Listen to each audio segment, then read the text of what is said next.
Please make it loud for Josh Johnson!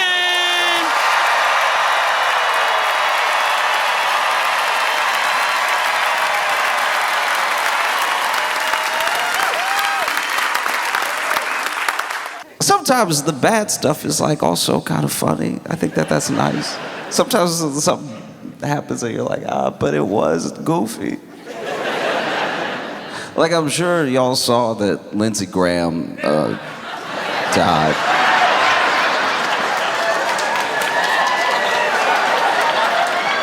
That wasn't the part that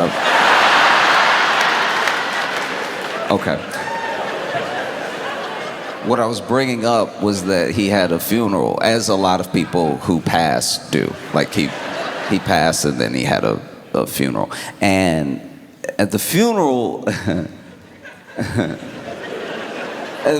Donald Trump gave the eulogy. I would rather die twice than have Donald Trump give my eulogy. Like, I think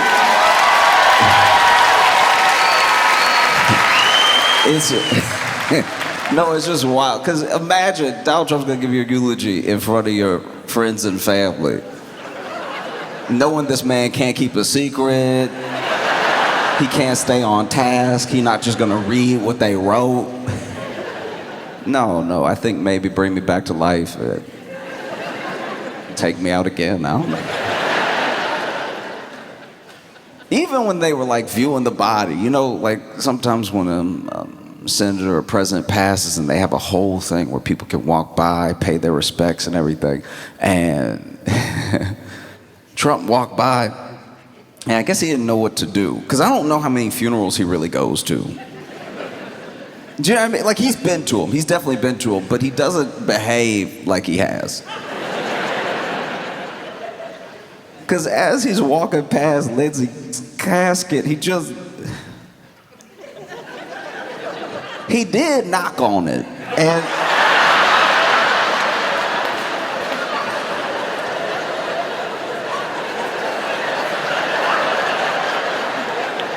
I'm not sure where that came from. You know what I mean?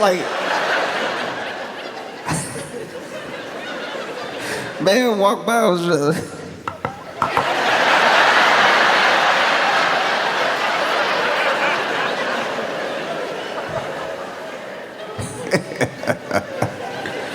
like, what are you trying to do? Wake him up? This is And then he starts with the speech and everything, and is saying that, he was dedicated to all of his causes, and that across the aisle, by Democrat and Republican, he was loved by everybody. And then Trump, they clearly wrote "Loved by Everybody." Someone wrote that. Whoever wrote the speech for Trump wrote that. Clearly, he was loved by everybody.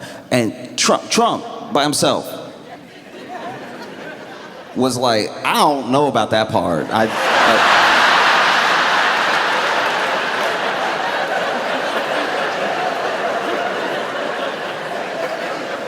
Wait, look. I didn't like Lindsey Graham at all. But I was watching that like, Donald, what? You already said what they wrote. You don't have to, these are extra words now. Like, it would be different if he was reading ahead, which we know he doesn't do. But if he was reading ahead and saw that he was about to say it and then improvise something, that might make more sense. But you already said it. It just gave us an insight into how Trump reads. Because he reads the words like they're oncoming traffic just coming at him. Like, he's looking at it, he's like, well, I'm about to say that out loud.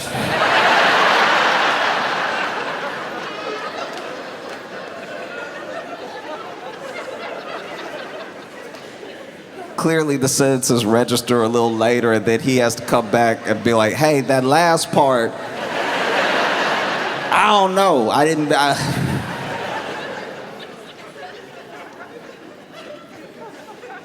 Other things he said about Lindsey Graham, I don't know if this was on the paper or not. You could tell when he started riffing. Like, you could tell when he's like, this stuff's boring, let me just speak from the heart. Because there's a point where he's just like, yeah, he never met a war he didn't like. Yes, but also, did they put that on the paper, or are these your real memories of him now? Like that he would just come into the Oval Office like, we gotta do an extra war. What's one war but two waiting to happen? Oh. He said that Lindsey Graham had a heart of gold. He had a huge heart until it just gave out.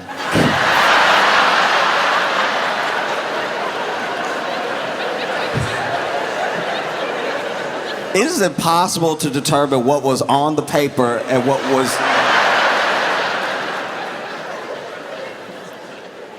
It'd be terrible to have Trump do a eulogy. Imagine if I died and then Trump was doing the eulogy. Like, first 5 words, he's got you. First 5 words. Josh Johnson was a comedian and he was black, and he was black. He was also doing that. He was also being black the whole time.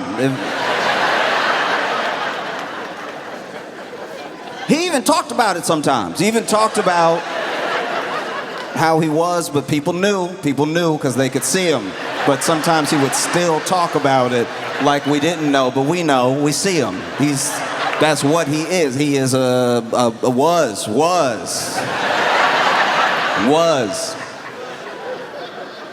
He was black. He's still black. He's just dead now. You see how this works? He's black the whole time, and black in the future. He's black, but in your memory, he'll be black, but he is not. He moves less. He talks less.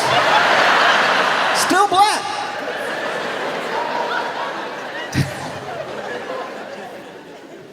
And then there's a point where you could tell Trump's wires got crossed because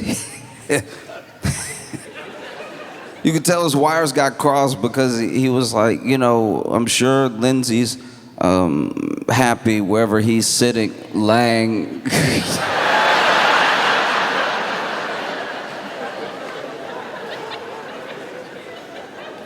You were doing better when you were just knocking on the casket. You know what I mean?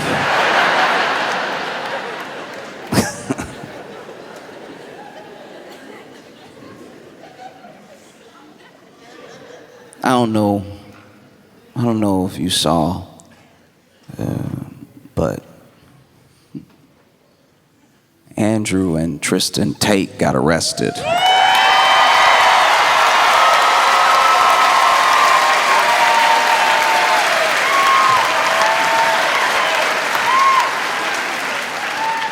They got arrested, and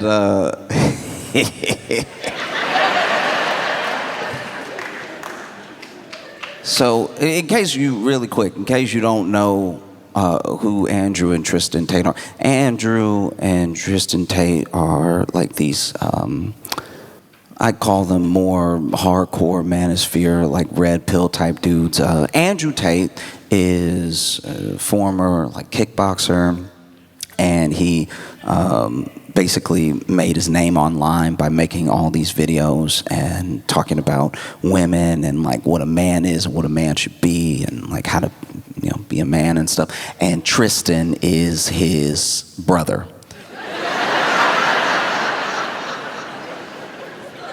Like Tristan is Andrew with hair.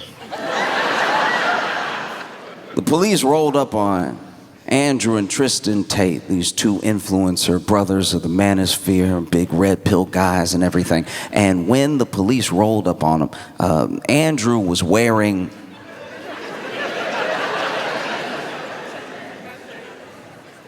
a blouse.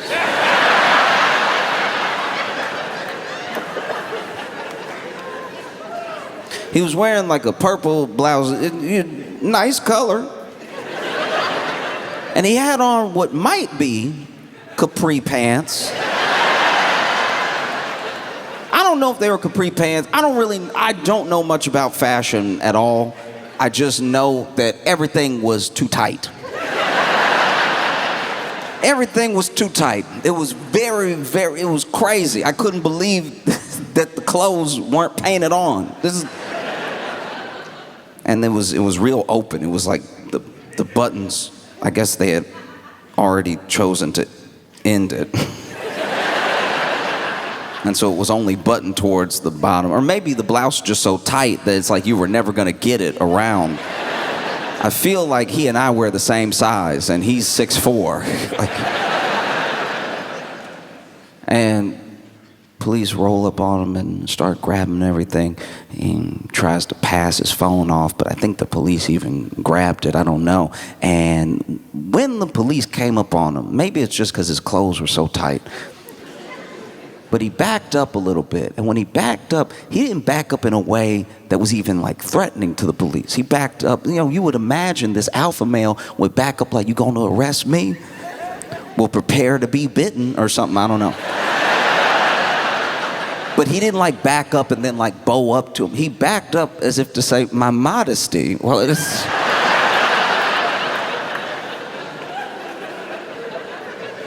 Hands behind my back, sir, I barely know you. And so they arrest the brothers and they take them away because, the government in the UK is looking to extradite them for crimes that they are claiming that they did there. And there's also crimes in Romania. And then there might have been some crimes here. You gotta be a dedicated criminal to do it in multiple countries. I've known criminals. I don't know if I've ever known a criminal that's like, yeah, I like to travel with it, Like, I want to do crime and see the world. And so Andrew and Tristan Tate are being charged with trafficking, with assault, with all of these horrific things. But it is a curious thing how guys like this get so popular. Like, it's kind of wild, because they aren't just popular, they're like mega famous. And you gotta wonder how something like that happens. These dudes, Andrew is like a former kickboxer, and then he got really rich selling classes on how to get really rich. That's pretty much it. He was like, I'm inviting you to my Hustler University where you pay me and then I teach you how to make like a Hustler University. And it's probably the most honest thing he's ever done, because if you paid him, you did get hustled. Like you kind of have nothing to show for it. But all of these horrific things that he said about women and about the world and the way that he's warped the mind, there are already like young, vulnerable men that are watching him. And what he does is he makes them even more vulnerable, whether they know it or not. He teaches them that no one cares about you. Whatever you get, you're gonna have to fight for. You're gonna have to get yourself. And it's not in like a big brother way. That's what he's selling. He's selling you that he's like your buddy that's gonna help you get through it.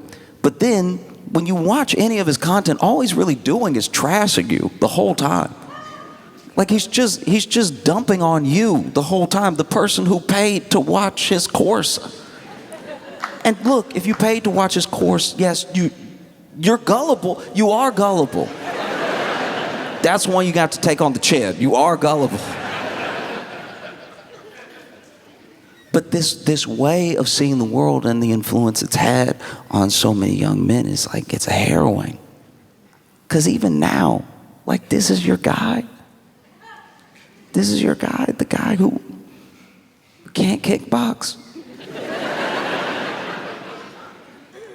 And in his spare time wears the tightest clothes. Like everything that he wears looks like a blood pressure cuff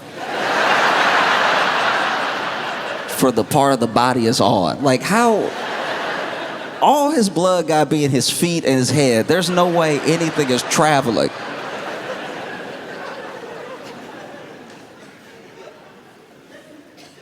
And now, this man is sitting in prison, and it took a while. If you did crimes in Romania and then you fled to the UK, and then you did crimes in the UK and then you fled to the US, and he went to Florida, to be fair to him, he did go to Florida.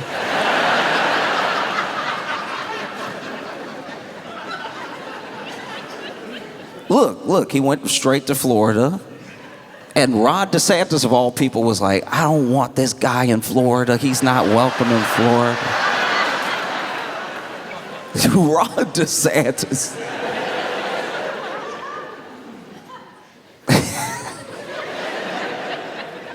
It's the only time I've ever seen Ron DeSantis have been like, oh, okay, get it. This man's kind of cooking right now. This is wild.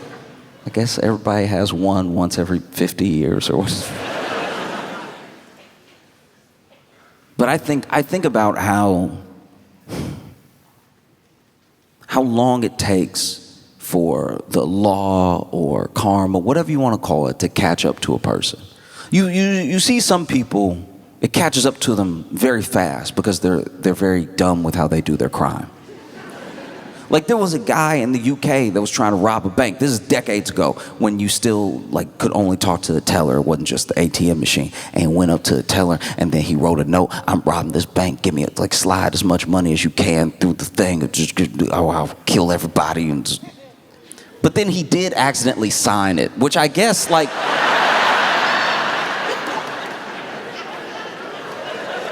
In an era where everybody was writing letters, of course you're gonna forget and then be like, signed my name.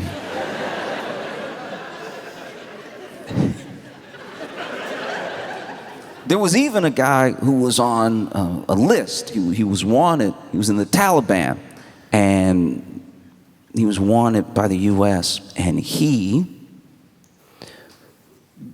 turned himself in for the reward.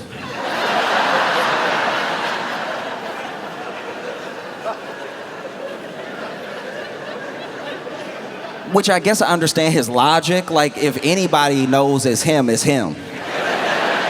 Like, if anybody knows his whereabouts, it would be him.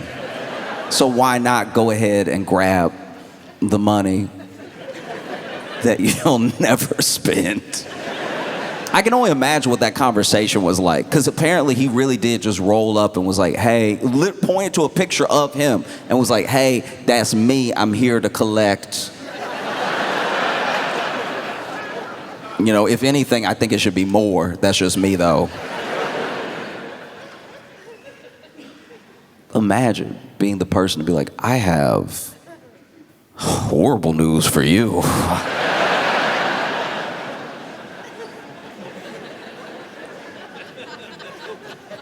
My favorite is one that, like, it got passed around amongst my friends. It's like the stuff of potential urban legend. I don't even know. I don't know these guys or anything, but it supposedly happened where I grew up, where these two dudes, it was Halloween, and they had planned to rob this trap house, right?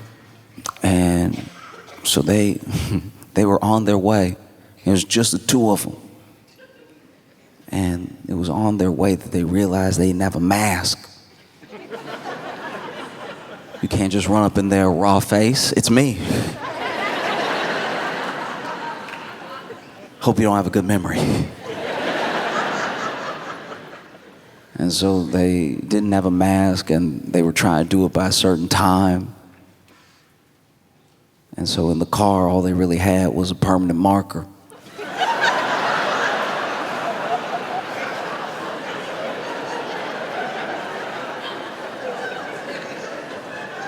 And they took turns. Just make sure they got the detail right, because if you try to do you're gonna miss some spots. So then they fully permanent markered both their faces, ran up in this trap house, tied this one dude up, because it was just one dude there, robbed the place, and the night was still young, so they decided to go to a party. And so they went to a separate party and were immediately jumped because everybody thought they were doing blackface.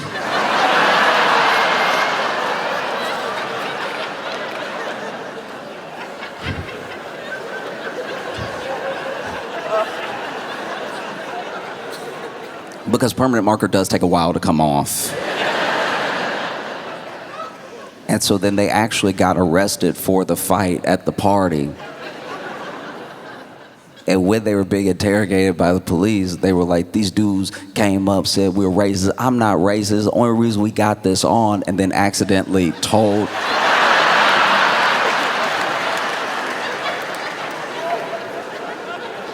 the police everything without realizing they were telling everything. Because look, maybe they had concussions, to be fair to them, but it's a funny priority list to have. I'm a burglar, not a racist.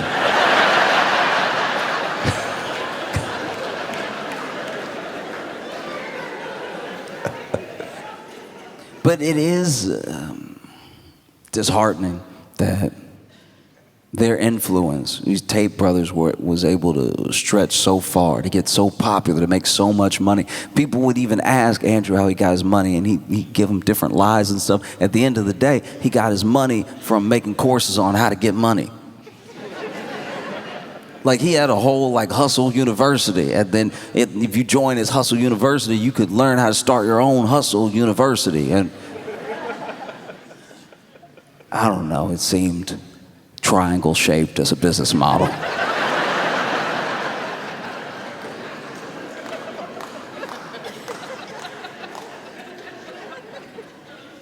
Because he came at a very, very specific time. He got popular at just the right moment. People have pushed hustle culture for so long. People have pushed toxicity online for so long, and you have a whole group of young people being raised by screens, it feels like. And so it's so hard to control what they see and when they see it. And by the time they're big fans of this dude, their parents don't even know how quickly it happened. It's crazy. Especially like this guy. This guy. I don't know. This is one of the oddest people to become like a manosphere influencer that I've ever seen. Because sure, anybody can rent a Bentley and act like they have money, look like they have money, pay people to hang out with them so you think that they have women around them all the time. Like the facade is understandable and easy to achieve. It's just this guy, I don't really know if Andrew was born in the US or the UK, but he has like dual citizenship, I believe, and it's a very wild thing to listen to him talk. Because he's very British every fifth word. It's like such a wonder how this dude got popular, because it's like he's got like this sort of nasally, loud, shrill thing going on for most of the words, and then one word will be completely British.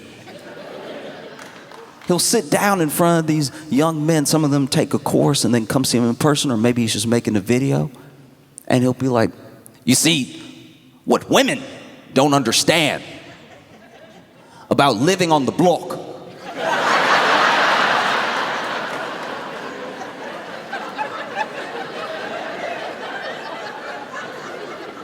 No, wait. What was that? It sounded like you got possessed by Mary Poppins for 2 seconds.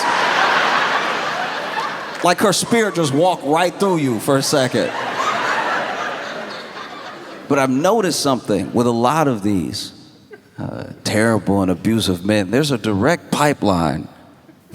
Anytime they get caught, anytime they're in trouble, there's just a straight path to religion. They run and hide behind it immediately. As soon as they get found out, even when they're close to being found out, they're like, you know what I just found? God. I'm not saying that someone becoming religious makes them guilty of something. I'm just saying, listen to what they sound like.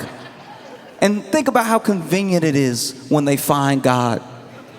Police are knocking on the door and it's like, oh, you know who I just heard about?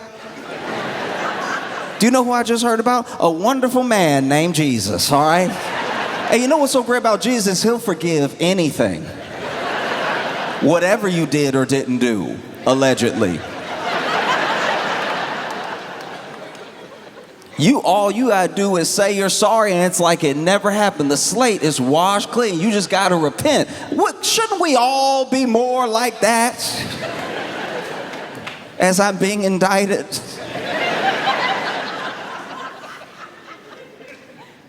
No, it's wild. It's a crazy thing to watch happen in real time, because then out of nowhere, when there was some heat on Andrew, specifically on Andrew, he became Muslim, which was a curveball.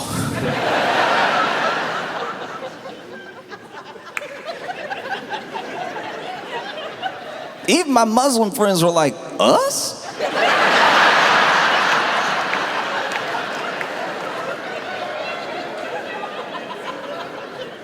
That's an interesting choice. Because like Tate seems like ultra right-wing conservative and like loves Trump and everything. So to choose, but Christian was right there. It's such a specific choice.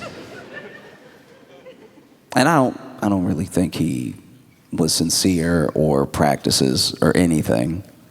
If anything, he continued to make similar content, because what these guys do is they grab young, impressionable, like kids. Like you can barely call them young men yet. These are kids watching this stuff. They grab kids and like dumb men. Because the other ones, like if you're like, no, if you're like 45 and you listen to Andrew Tate, I would never tell you that there's no hope. I'm just saying that the chances of you being someone that people want to be around are getting slimmer by the day.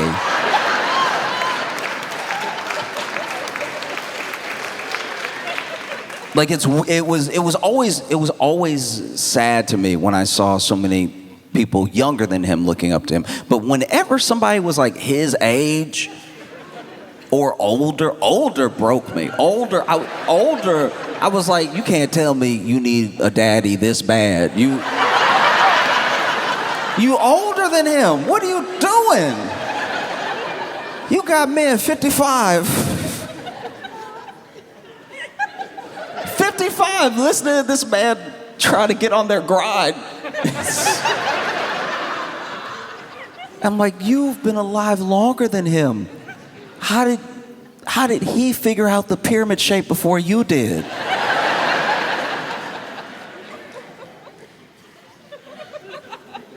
But they grab these kids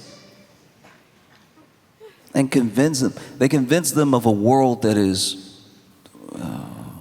far more cruel, and people that are way more standoffish than any of what I've ever seen in reality. Everyone has a different experience, but in my experience, if you treat people with respect and kindness, if you just approach people and you are approachable, then so much of the work is done immediately. There are gonna be people who want to spit in your face for no reason. I can't act like those people don't exist, but they are so rare, truly rare.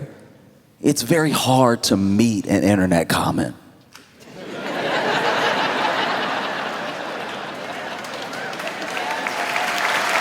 You know what I mean? Like, no, everybody's tough when we're typing. But you meet some of those same people out in the world, you don't get any of that energy. In fact, when people find out how people are online, we're almost always surprised. We're almost always surprised that these mild-mannered people could be so vile online. And so they convince these young men of a world where they're gonna have to fight tooth and nail for everything. No one's gonna help you. Nobody likes you. Nobody likes you until you're worth something. And the only way to be worth something is to take our course.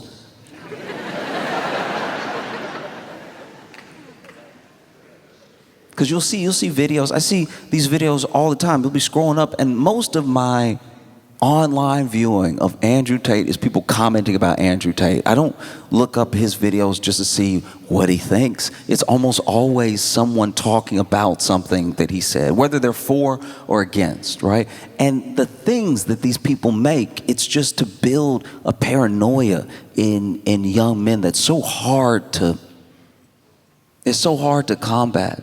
You'll see the video, it'll be like 12 signs your girl is cheating. It's like, oh, okay, wow. That doesn't make me feel good already. But then you read the signs, and they're like, did she like wake up weird?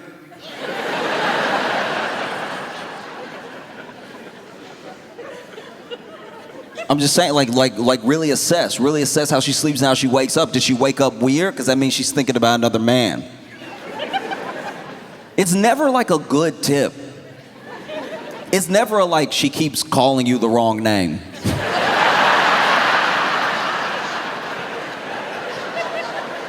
Do you know what I mean? If she keep calling you Travis all day and you finally have to say my name is Mark, then yes, maybe something's going on. Might need to look into that. It's worth a discussion. But the tips are always like, she like, I don't know. Does she like go out with her friends?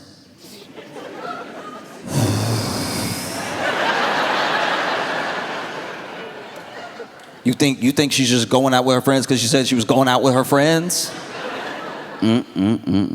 How gullible. Everybody knows going out with my friends is code for I have a secret family.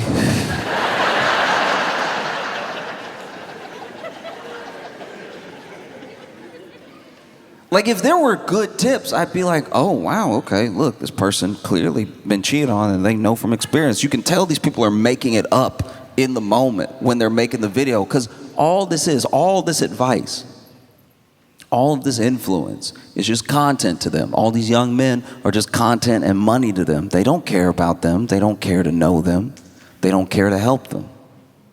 But they know, almost in the way of a supervillain, they just know what will attract people, what will keep people's attention. It's very hard to change someone's mind. I think it's easier, and this may not make sense initially, but just give me a second. I do think that it's easier to shape someone's mind than change someone's mind. I think it's easier to take someone along a path about a bunch of things that they haven't thought about yet than it is to change their course. It's a lot like when you're driving and then you realize you're going the wrong way. You don't do a U-turn on the highway. I mean, some of you do. Yeah, never mind. Actually, no, I've been here, and some of you truly take your lives into your own hands. I have seen, actually, now that that was a horrible analogy, because specifically here, I have seen with my own eyes people they've done illegal turns that made me wonder if this was the beginning of a car chase. Like it just, when I saw them turn, I was like, wait, do you see police I don't see? Because why? You could spare 3 more minutes?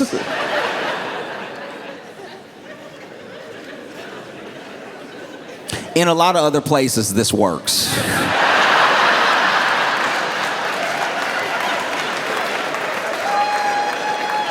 But I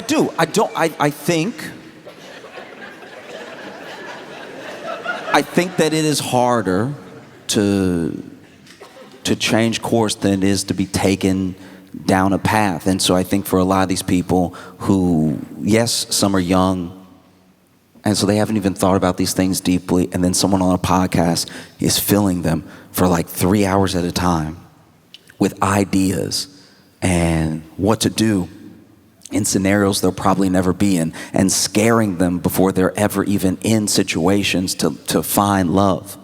Meanwhile, these dudes that are telling you that they're going to safeguard you from people cheating on you and breaking your heart are also at the same time giving you all the tips to be a player. No wonder they're so paranoid.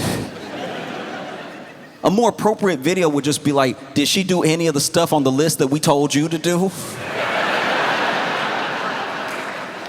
Because if she is also subscribed to Hustle University,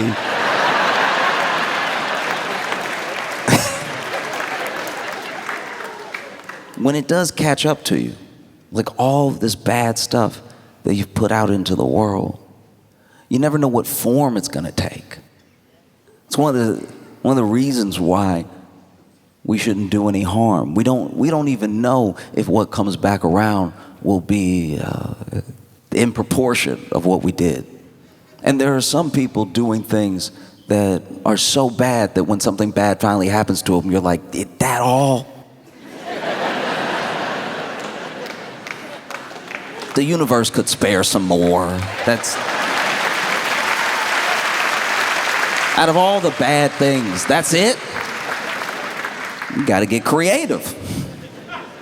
Because now, Andrew Tate's sitting in prison, and this is the first time ever that I've really read his tweets. Because he's been tweeting up a storm ever since he got arrested. And what's wild about a lot of these like alpha male guys, like a lot of these red pill dudes, is not, it's not just the persona that they put out to the world, is that the persona is so blatant. Like he actually says he's like one of the smartest people in the world. But he also says that he like doesn't read. Like he's like, I don't need books because I'm smart. And I just imagine Andrew Tate sitting in a room where there's a book just in the room, minding its business. And he's looking at the book like, I don't need you.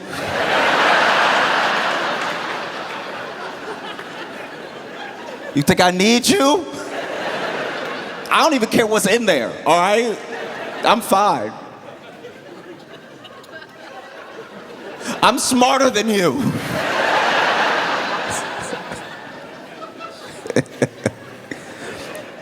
But this dude's been tweeting ever since he got locked up. This is one of my favorites. He gave a play-by-play of the night that he had in jail, all right? Okay, so get ready. He sets the scene. In the pitch black of last night, somewhere around 3 or 4 a.m., I don't have a clock.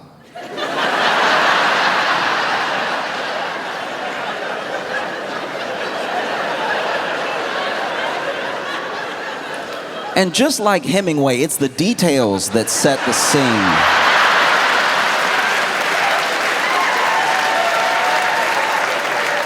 You know, like he could have just been like, ooh, I'm in jail. It was nighttime in jail. But instead, no, he put us there. He put us there. Is it 3? Is it 4? I don't know. There's no clock. If only there were a clock, would that be better or worse? We don't know. This gets you asking questions. Okay.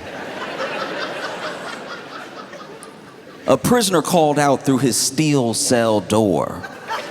And that's important because I didn't know what they were made of. I don't know. Could he be in a wooden prison? We have no idea.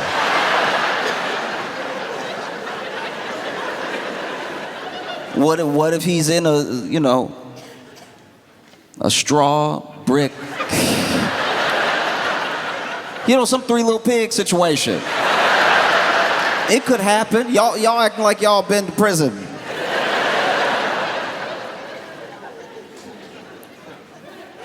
He put P1 for prisoner 1. We want to know who's talking. This is clearly about to be a conversation. P1, anyone want to talk?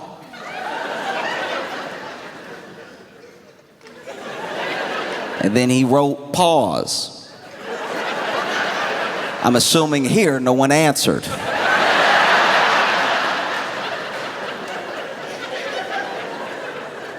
Prisoner 1 repeats himself. Anyone want to talk? After 30 or so seconds, because you can count seconds, even if you don't know the time, you know it's been 30 seconds if you put in the effort. After 30 or so seconds, another prisoner replied, this is P2,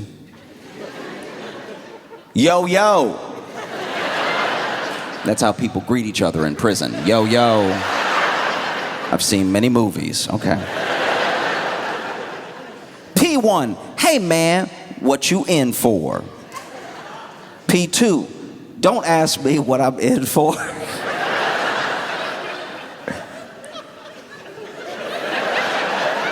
I like how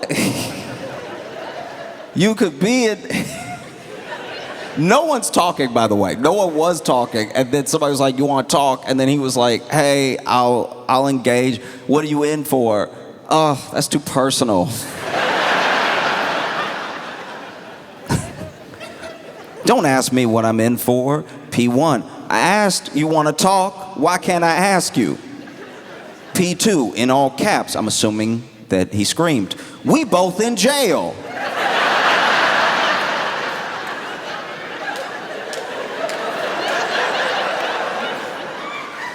P1, "I'll kill you."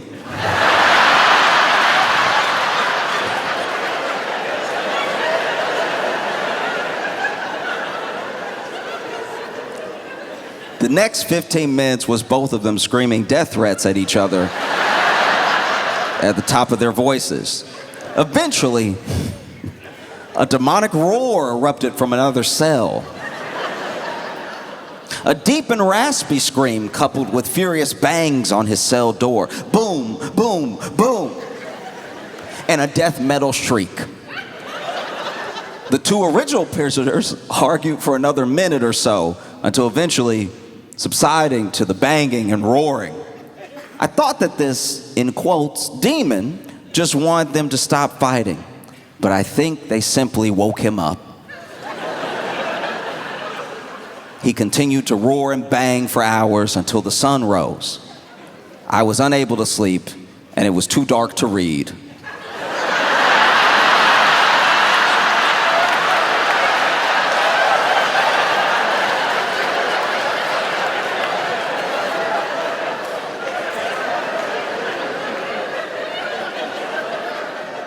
Andrew,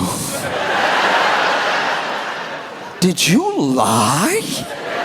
Are you secretly a reader?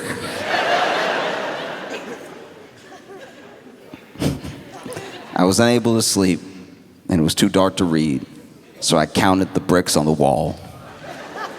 Because I guess reading is dumb, but counting is awesome.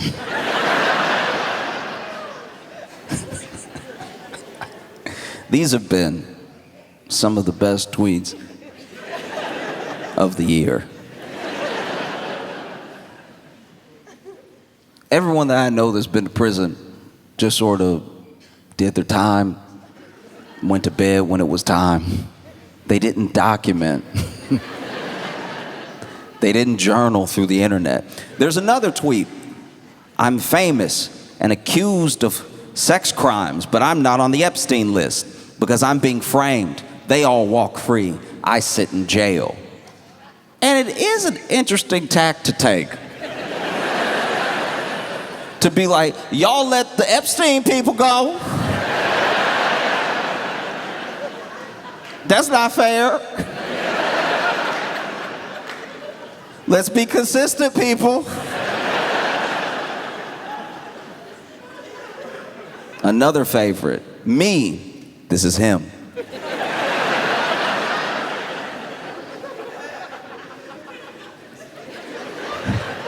"One day we will be glad this happened. Tristan," his brother.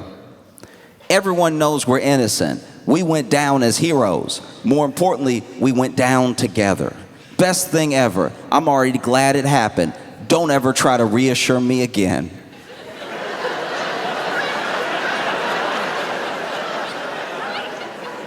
Y'all, I think if we do a good job, we could get them to alpha their way to a confession.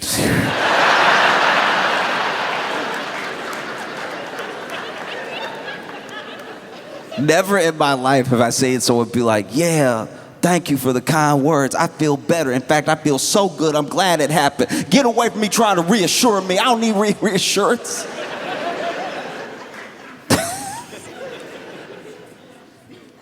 Locked away as a political prisoner for a foreign state in an American jail, my heart breaks. I thought this was America, where no man is left behind.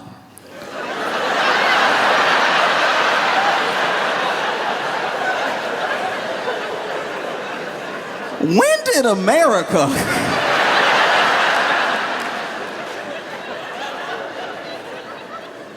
Yeah, that's in the Declaration of Independence. No man left behind, dog. We got you. Life, liberty, and no man left behind, all right?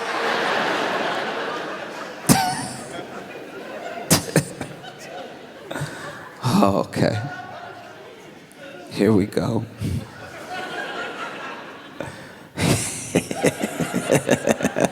This one is particularly... All right, this is the last one. I am in special housing unit. Shoe. My water faucet is broken. I am not allowed bottles of water in shoe. I have nothing clean to drink. My only water comes from the shower, warm, and from a brown and filthy faucet. It has given me persistent stomach problems.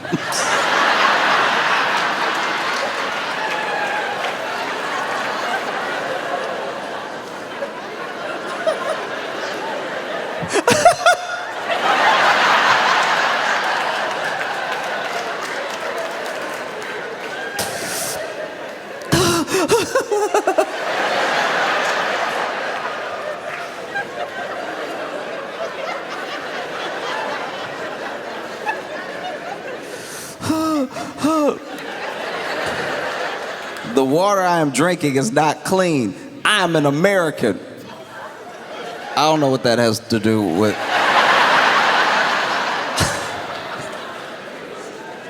Prison or not, this is America. Most water's not clean, so... Innocent until proven guilty, but I am forced to drink poison water. Where are my rights?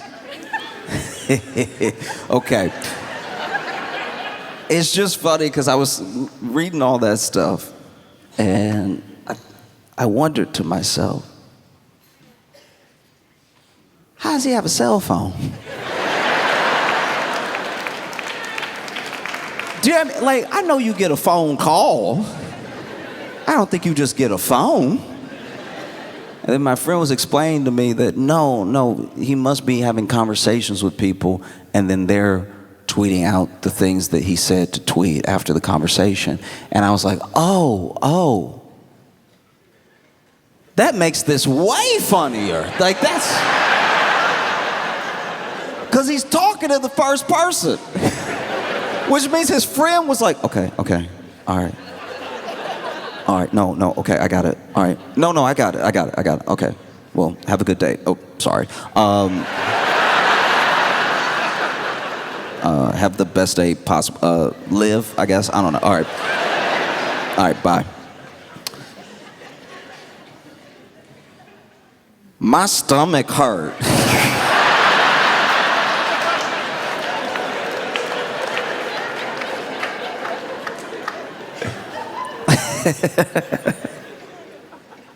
Yeah. No, this is all pretty great. Especially because this fool was over here begging this to happen. I've never seen somebody test their fate like this. Like high-profile criminals that we've seen get caught had the presence of mind to just shut up. This dude was nonstop doing his podcast and every other podcast he could get on, being like, if I'm so guilty, come arrest me. Come get me, all right? Get a warrant for my arrest. Y'all know where I am. Come pick me up. And just kept saying his location every day. And then the police finally show up, and he's in his tight shirt with his tight pants, and he's like, for me? Y'all gotta watch the video, because my man pointed the foot, too.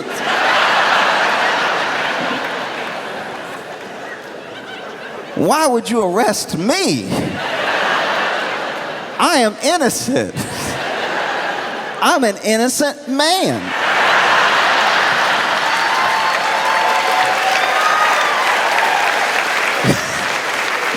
That was just so crazy.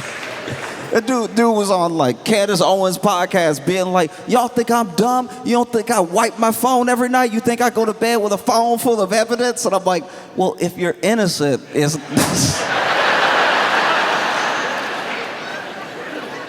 imagine having to teach somebody how to be innocent. Like, no, if you're innocent, it's just your phone. Like, it won't be a little box full of evidence if you didn't actually do anything. Your wording there looks very bad.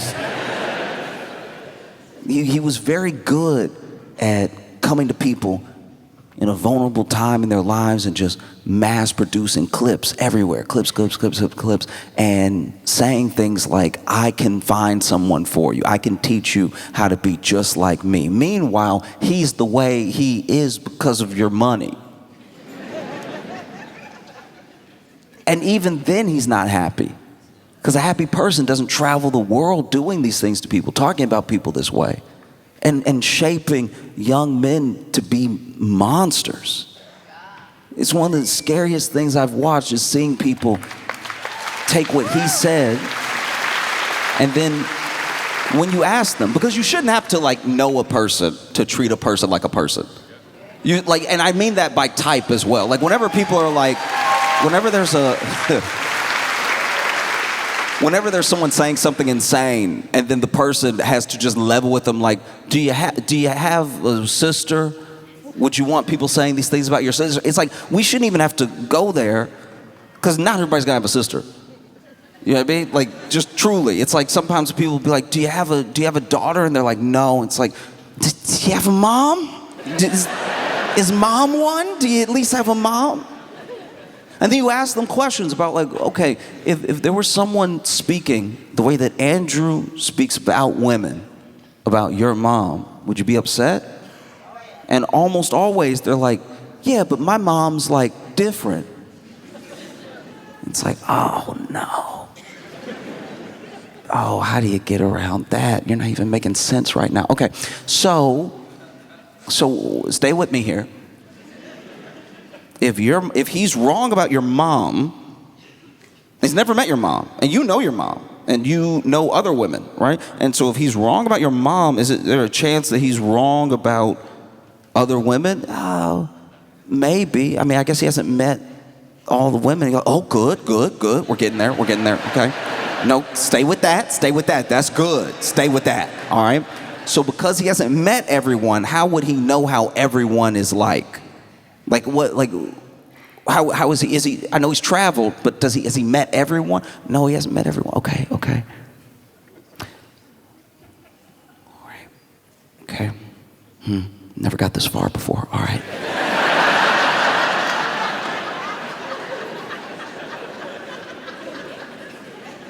Okay. Your mom loves you, and you love your mom. Yeah. And why do you love your mom? Oh, because she's my mom. So you think if you met your mom on the street and she wasn't your mom, that you would just think what Andrew thinks about your mom if you didn't know her? It's like, oh, I don't know. I don't think so. Okay. So maybe you love your mom not just because she's your mom, because not everyone loves their mom. And there are plenty of people who have bad relationships with their parents. Maybe you love your mom because of how she treats you, because of what she does for you. Like how much she loves you. Maybe. Right? Yeah, maybe. Okay. And maybe it doesn't take being your mom to treat you well. Maybe people can see your value. They can respect you as a person. And they can treat you well. And we like people who treat us well. I mean, that's why you took the hustle course, right? You want more people to treat you well. But your mom doesn't need you to have any money or any clout or any followers to love you. She just loves you. Yeah, but that's my mom. But no, it's more than just that. She loves you outside of all that stuff. So maybe if you don't need it with your mom, you don't need it with every other person. Okay, maybe. Oh, I got a maybe. And maybe, if everything that we've talked about so far is true, maybe the guy in jail doesn't know what he's talking about.